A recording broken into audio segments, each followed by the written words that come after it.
Қайырлы кеш, оқушым, сіздерге арнап, бүгін мен Сәлім Қойшыбай логика пәнінен оның ішінде шифрлар деген тақырыпқа арнап 4 есеп ұсындым. Шарт көрейік, үйреніп көрейік. Ең бірінші есебіміз сал, кел, лас, лек, сел деген сөздер берілген. Мына жақта 213, 354, 413, 312, 453 деген сандар берілген. Яғни мына жерде кел дегеніміз ол 312 болуы мүмкін. Немесе кел дегеніміз ол 213 болуы мүмкін. Мына жерде әріптердің шифрлары мына сандармен жасырынған.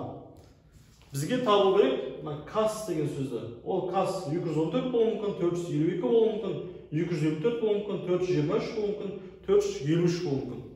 Енді қараңыз, сіз бұны шығара алсаңыз шығарып көріңіз, пауза басып. Ал егер шығара алмасаңыз, уайымдамаңыз, себебі сіз бүгін бұл есептің қалай шығару керек екенін оп-оңай үйреніп аласыз.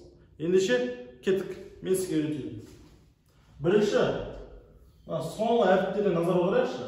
L, L, S, K, L деп тұр. Мына жерде сандарға қарайық. 3, 4, 3, 2, 3 деп тұр. Қай әріп көбірек кездескен? Бұл бізді L деген әріп. Қараңыз, 3 рет кездескен.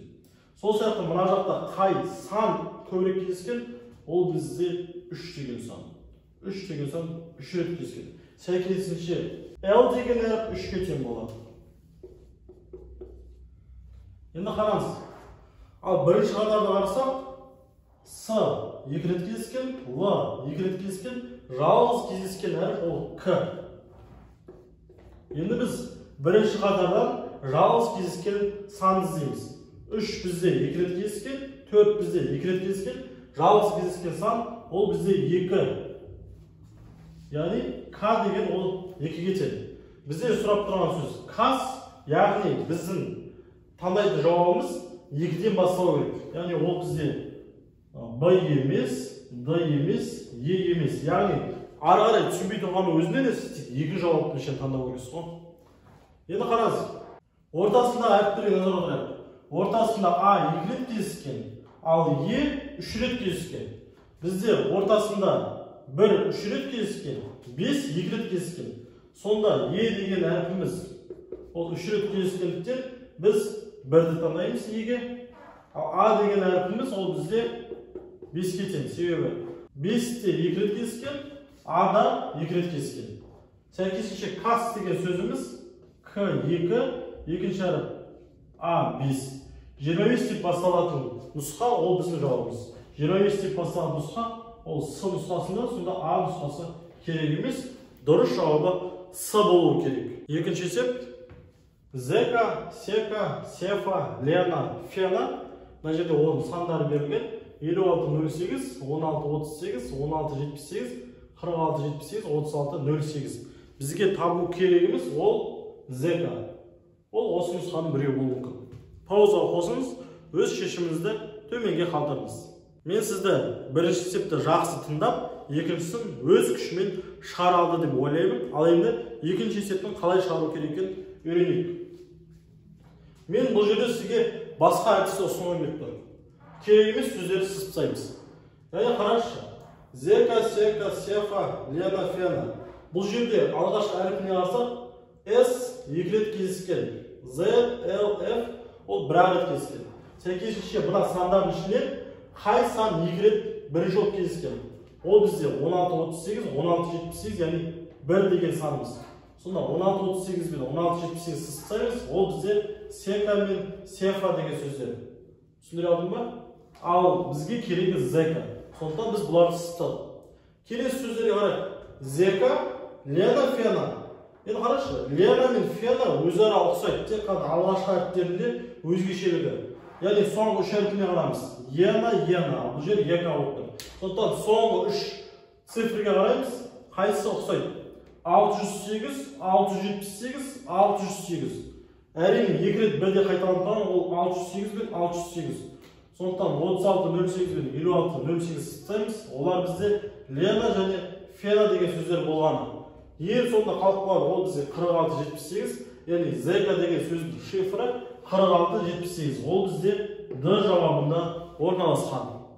Үшінші есеп Кара, Арық, Ирак, Акын, Кина деген сөздер берілген, бізде кына деген сөзді табу керекпіз. Бұл бізде түрік лицейіне арналған дайындық болғандықтан бұл есептердің барлығы Түркияда шыққан кітаптармен жасалынады. Сондықтан бұл жерде әріптерді көбіне түрік әріптеріне пайдаланады. Енді жауаптарымыз 45-63, 52-34, 34-56, 43-23, 32-54. Осы жерден табу керек.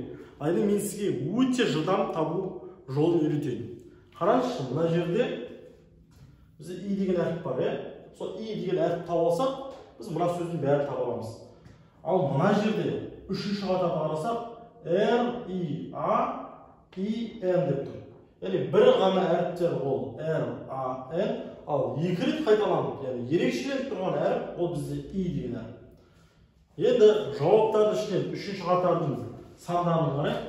Ол 6, 3, 5, 2, 5. Яғни ерекшеленіп, екі рет қайталанған сан қайсы? Ол бізде 5 деген цифрысы. Сәйкесінше и деген ол 5-ке тең болады. Ал бізден сұрап тұрған кина деген сөздегі и деген екінші орында орналасқан. Жауаптардың ішінен тек қана екінші сандарды қараймыз, соның ішінде 5 деген цифрысы қайда орналасқан, сол дұрыс жауап. Міне 45-63 и дегеніміз екінші орында орналасқан. Мына жерде 2 тұр, 4 тұр, 3 тұр, 2 тұр.